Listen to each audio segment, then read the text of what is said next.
Welcome, everybody, back to the Industrial Insights Podcast. I have Mohammad Nafisi of Cavala with me this morning, and we're talking forklifts and how do you improve them and on the quest to go from regular operations to like a fully automated warehouse. There's a ton of middle ground, and I feel like a lot of people we're talking with this quarter are all figuring out like more accessible middle ground and improvements and innovations. So Mohammed, I'm thankful for you to be here with us coming out of San Francisco. And if you can see in the background for those on YouTube, we have the workshop alive and well over there. So we can see how everything is made. So thank you, Mohammed. Yeah, how's everything going today? It's going great. It's going great. We're gearing up for two of our bigger pilots. So there's a lot of work that needs to get done in the next few weeks, but super excited. And I think we are just around the place where we get to work with basically like any sized customers.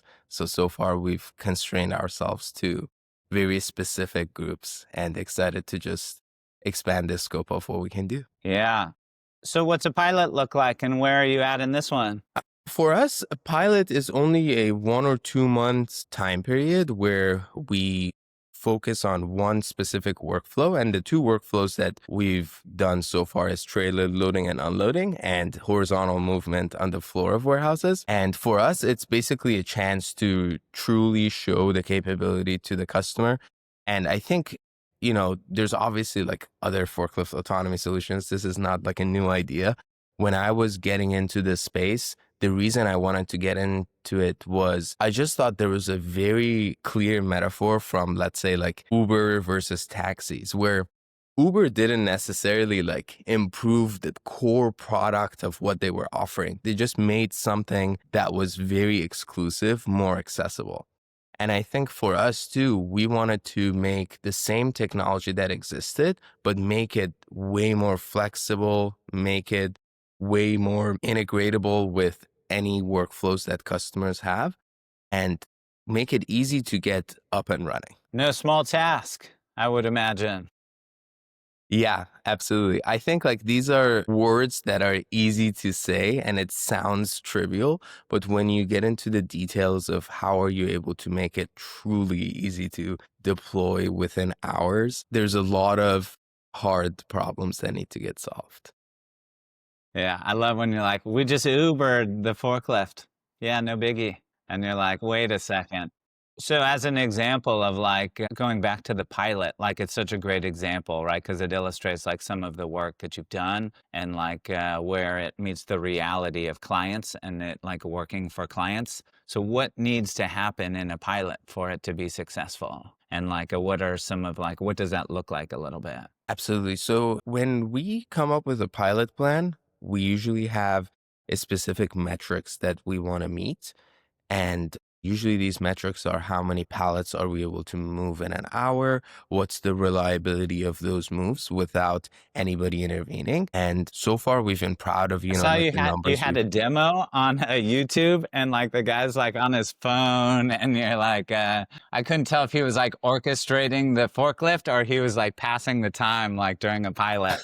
I thought that was pretty good that he was watching like Instagram for a couple minutes while the forklift's doing that thing. Like the shadow on the window. Totally. Yeah, absolutely. So I think for us, like the most important core thing is basically meeting those basic metrics, right? Like if you were not meeting those metrics, like nothing else matters.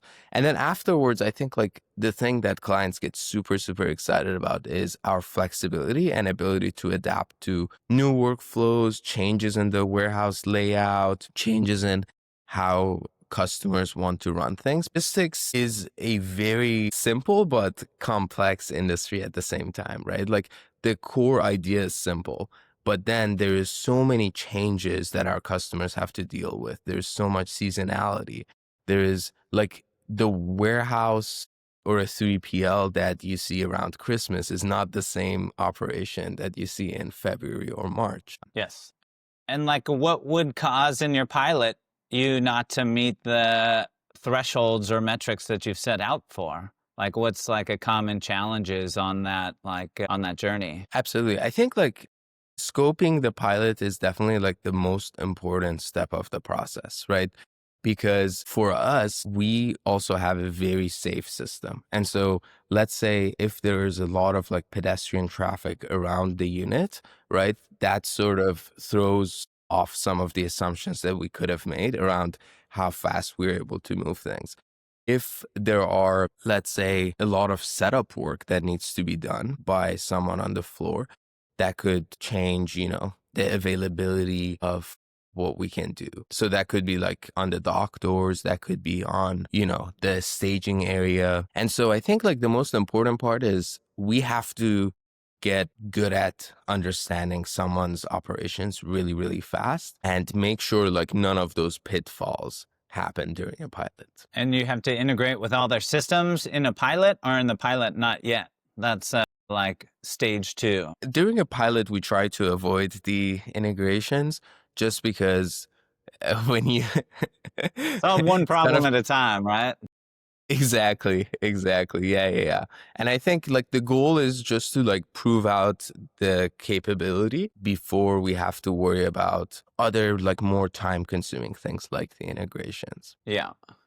And for those who are not familiar yet, like walk us through how you went from like prototyping your first one. Is it like a kid in a candy store where you just started ripping it apart and then trying to put it back together with some new parts? Or like how did you go from this idea to like where we are today, like with the physical product itself? Absolutely, yeah. So our first unit was actually like buying an off-the-shelf forklift and putting our sensors on it and trying to reverse engineer it to automatically move. But Do you as have we it were somewhere on the shelf with a spotlight on it as like a prototype one?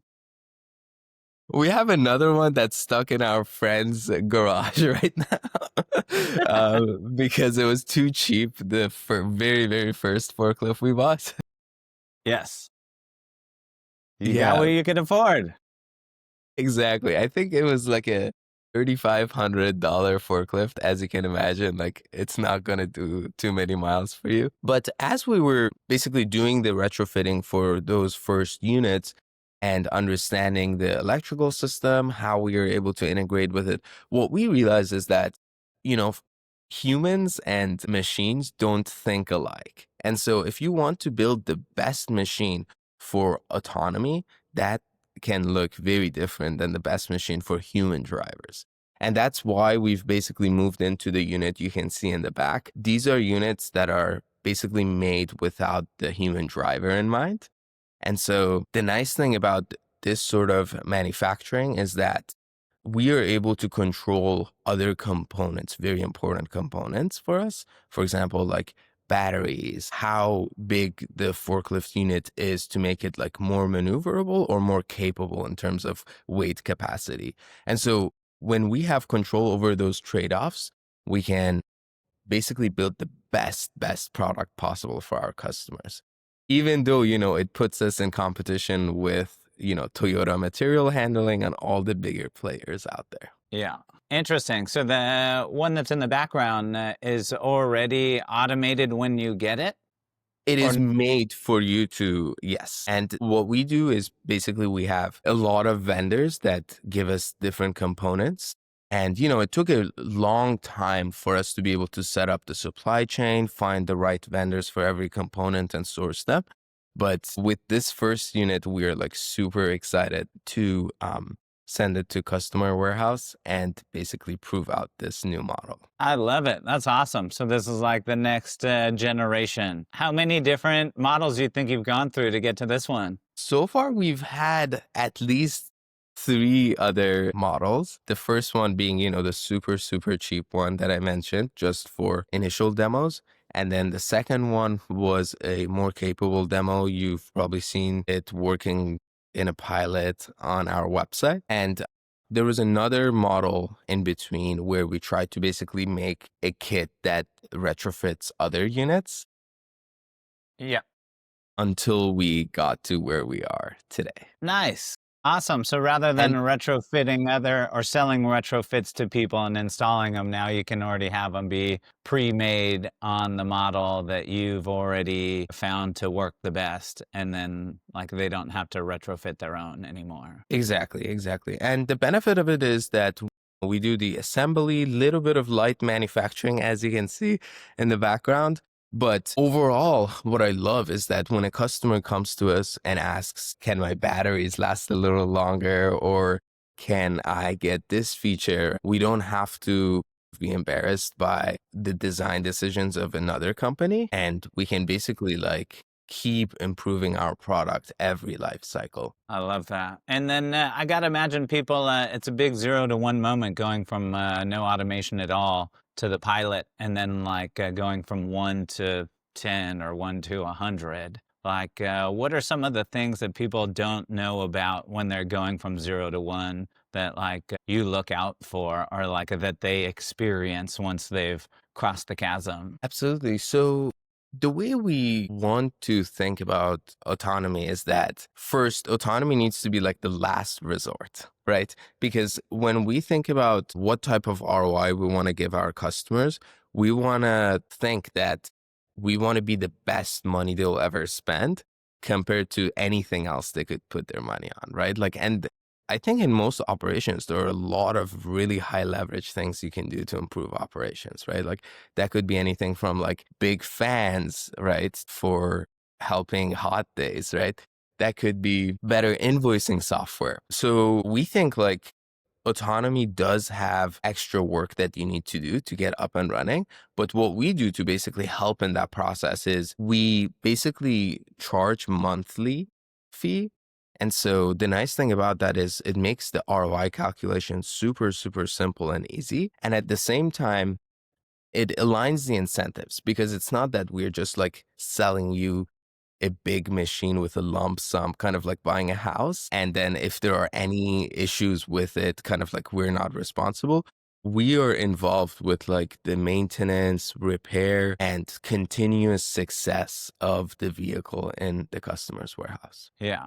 So it's funny when you think of like the robots as a service, like maybe you don't think of forklifts at first, or maybe I didn't think of like a forklifts being like a part of that, where this is like a middle ground almost. Absolutely. Absolutely. And I think, like the most beautiful thing about forklifts is that how flexible and agile there are. And I think like what we realize is that previous autonomy solutions kind of took away from agility and flexibility because you had to like map out the entire area you were operating in because it was basically only point to point movements. For us, we've tried to basically make it super flexible, adapt to new workflows, and that way like you get the beauty of forklift with an autonomous solution and you're able to go through all the changes and seasonality in your business that naturally happens. I've seen just a little bit of like the mapping of the whole warehouse, like that looks like the LiDAR scans almost, or you see like the heat map. How can you get away from having to do that? Or like, why is that not necessary now? Absolutely. So for us, the incredible things is initially we can run a few workflows without having the map, as long as that workflow is defined. For example, like when we start in a customer warehouse and they tell us to unload and load a trailer, the first few runs, we are able to basically visually look at the environment we're in and recognize where we are trying to go. Okay. And that way, yeah. So basically, like, just to step back, autonomous systems have gone through this really big, massive revolution where we started out, with heavy LiDAR-based systems where everything was super deterministic.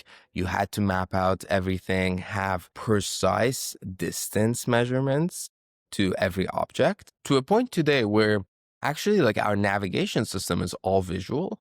We use safety lidars for the safety system itself as a backup sensor detection. But the Okay. nice part about it is that when you're using a visual system, you basically have all the flexibility of And visual, you mean like camera based as opposed to some, yeah. Okay. exactly camera and depth sensors in the camera. And the nice thing about that is, like a camera is looking at tens of thousands, if not hundreds of thousands of unique points to be able to recognize where it is in an environment. And it can put together the different visual cues over time. It doesn't have to have super deterministic view of its surrounding right away. It needs just enough. Like, what's the minimum amount it needs to be like successful and safe? Like, I could Exactly. totally see how mapping the whole entire thing is like, let's not get stuck on like that part of the process. And I think, like a lot of the things in autonomy that, in a lot of the advancements, is not that, like we are inventing something new from the ground up. It's just that because the compute systems that we can use have become so much more powerful, like the modules we're using are basically like 8 times more powerful than what you could use even like 3 years ago. And so with 8 times more compute, you're able to run a lot of these methods that used to be just research and exclusive to like laboratories and bring them to the real world. So you gotta own a whole lot of forklifts. That's capital intensive, and then you gotta get your hands on plenty of compute. And the more you have in circulation, the more compute you're gonna need, right? Absolutely. Yes. We're gonna need to find Mohammed a big bank or like a capital partner. If you could give 3PLs a heads up in advance in order to be able to integrate and automate like easier, faster, or more smoothly, like what would that be? Or like what do you usually see that's problematic? Absolutely. As I mentioned, I think about autonomy as kind of a last resort, right? Where Yes. you need to basically go through every other thing that can bring in more leverage, that can help you free up more time, that can help you go talk with more customers and close ones and make the ones that you already have successful. And so with that, I think when you think about autonomy, you also need to think about the changes that you see in your business, the seasonality. So make sure you pick a solution that meets the flexibility of your business and the changes in it. I've walked into so many different warehouses where there's just abandoned autonomous forklifts that they've bought a few years ago. That's not getting Oh, any that's use not a anymore. good thing to see when you walk in. Right. Or like other machines that, like last year was giving them really good value, right? But this year they need to just turn it off the entire time because the path it's going on is a path that they need to use now for like putting pallets on or other movement. And so these are the stories that has made me skeptical, right? Making sure that we build a solution that's able to go past these um, skepticisms. And I think a lot of times, like when you pay a huge capex amount, it's really hard to see the incentives being fully aligned because the incentive of a vendor could be just like selling you something without having a stake in its long-term success. We paid for this big system, now we're stuck with it. So you must tell people you're not ready yet, or like this isn't good for you until you do like a certain things. I gotta imagine. I love the idea of like automation as like a not a last resort, but like it's a maturity level that like you have not matured in some of your processes in order to get to the point where like this is now most appropriate or like has the highest probability of success. Exactly.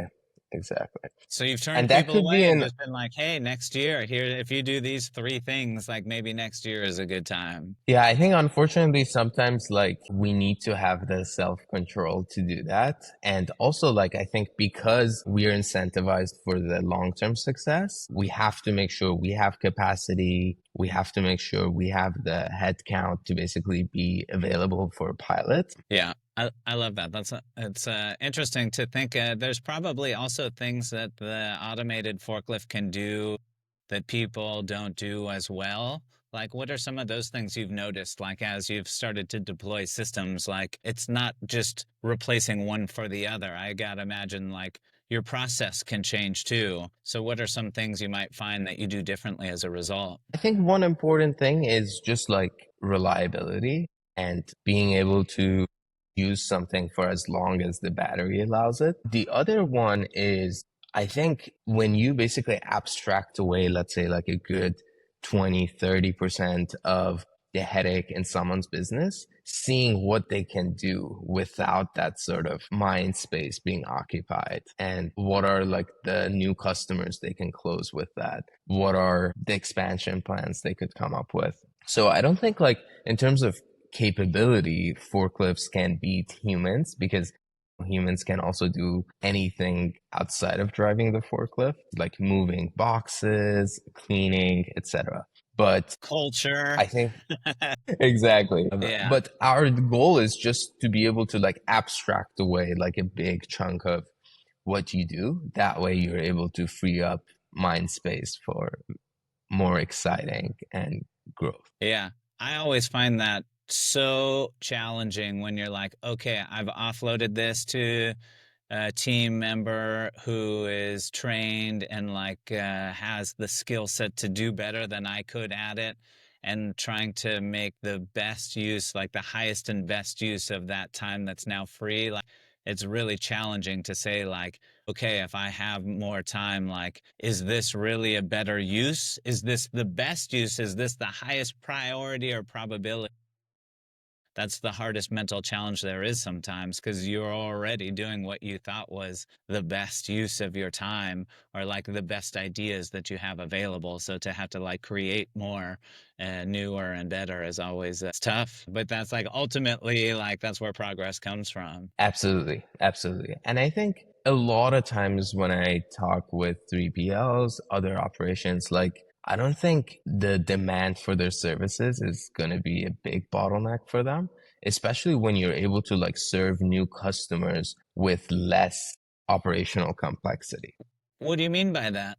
Like that should allow them to go expand with current customers easier or faster? Absolutely. You know, like if I can get three new customers without having to worrying about like my trailer ops, right? It becomes way more economical for me to think about a few accounts that might have been too much headache before. Yeah. And maybe you have a better chance of hitting the promises that you made in terms of like time and delivery and like Absolutely. service levels. Absolutely. Especially in peak season. Yeah. With the time we have left, I figured we'd go a little future forward of like things you see on the horizon, since you have a perspective that's different from others from the area that you are in the industry. So if you just think through like the next couple of years, what's cool and exciting and on the horizon, what comes to mind? Absolutely. I think so far, I mean, robotics is one of those fields that we've just scratched the surface. And in the past years, like I feel like every year we've kind of thought it was coming, it was coming, it was coming. Yes. And another thing is that I don't think we've built sort of the data systems or easily integratable ERP systems for, you know, new companies to do well with. As I mentioned, like those integrations could take a long time. So I'm super excited to just have these new generation and like first generation of really successful robotics companies coming into the field. And I think that allows like other solutions to be easier to integrate, be easier to work with. The I dream is think like in voice command for these systems, right? That's the part that like we're not there yet, but that would be super cool. right, right, absolutely. We've thought about that. The echo in a warehouse sometimes could be harder, like all the other noises, but I think voice systems have become so much better that it's Yeah. definitely becoming possible. It's got to be fun to think of what's on your roadmap. So if that was high level, what's exciting? How about here in your systems? What's like the next new exciting that like you are contemplating? Absolutely. I think stacking shelves is definitely like the workflow that today nobody is able to do fast and reliably. Because you And so started with horizontal, meaning moving a pallet from one place to another, like unloading a trailer or a container, where vertical is going up into the pallet racking. exactly, Yeah, yeah. exactly. And you know, like sometimes I look at like forklift drivers doing them and I'm like, how are you possibly move something 30 feet into the air, double deep, and Insane. still put it down? Yeah. Yes, absolutely. It's just a miracle. You can barely even see like the edge of the pallet, but that's definitely like the gold standard. If we're able to do that really fast and reliably, we can basically like over time become almost like an ASRS system where abstract away the entire storage system in a warehouse. What's so hard about that, Mohammed? All it's got to do is go up and go down. Yeah. That's right. That's right. So you got a third Within dimension. Yeah. right. um, yeah, especially like the double deep ones are the ones where um, I still am in disbelief that humans can do it really well. Yeah. And that it's safe and repeatable and like happening all over town. It almost doesn't make sense. Or that like you would hope Absolutely. you could automate the top pallet to like with an elevator at the end of the racking to bring it down or something just because like past 32 feet even that you're like no way. Yeah, it's just hard to imagine like that's your job and you're like can do that successfully all the time. Exactly. So what would change for you to be able to do that? You would need a taller warehouse to practice in. Maybe this doesn't look too short, but you could maybe practice on like the second level and third level. That is very true. That is very true. Yeah, yeah. I would say like the biggest thing is first of all having like enough data to work with for pick and place. So I think we're definitely getting to a point where in terms of data we'll be fine. The next part is basically building a good perception system. And the perception system is having the right brackets for the right cameras and sensors to be on the forks. Because the hard thing about putting anything on the forks is, they get damaged very easily, very like high impact. So for that, we just need to build some like customizable piece of sensors brackets to make it work. Yeah. I gotta imagine that's why you have the chop saw in the background as you're trying to like come up with different like you gotta test out a bunch of methods. Yeah, see what works the best and what gets in the way or what breaks often, that kind of stuff. Yeah. Yeah, absolutely. We're blessed to be able to just like iterate super fast under one roof and a lot of times just be able to go through the entire stack from software, electronics to hardware in one day. Yeah. I love it. That's awesome. I can't wait to see more of it. See it in Southern California warehouses around here and across the country. And I gotta imagine you'll be at like trade shows and stuff like that too. And then I think I saw an article that you were in for like 2025, like one of the best automations for warehouses. There was like a top 10 list that I saw you on there as number two, moving up the ranks. I love it. Thank you. Thank you. Yes, I think, 2026 is going to be a very exciting year. The year, as I said, like I think we will start to be able to work with any sized customer and hopefully turn down fewer of. What's the present like size that's ideal? I would say like a 200,000 square foot or bigger facility usually makes a lot of sense. And as long as sometimes smaller could work, but we would have to have, like more facilities within a smaller geographical area to be able to serve the customers effectively. And if you have a lot of trailer operations, that's definitely a great place to pilot because we don't have to have the WMS integration. And yeah, the other part of it is make sure you've just done the other high leverage improvements in your operations. Yeah, you would think everyone would have in order to scale to 200,000 feet or larger, but then you realize, like, no, that's not actually the case. Maybe many do, but not all. Right, right. And in our interactions, I mean, we just hope to be a good resource for every operation to just do those and have the easy wins. Yeah, I love it. Mohammed, thanks for joining us today. And then Thank you, I really Justin. appreciate you, yeah, spending the time working through some of our technical difficulties. And then this Of is new and course. exciting. I gotta imagine it's so helpful. So I sure appreciate you sharing today. Great to meet you, and thanks for doing this. Super. We'll see you later.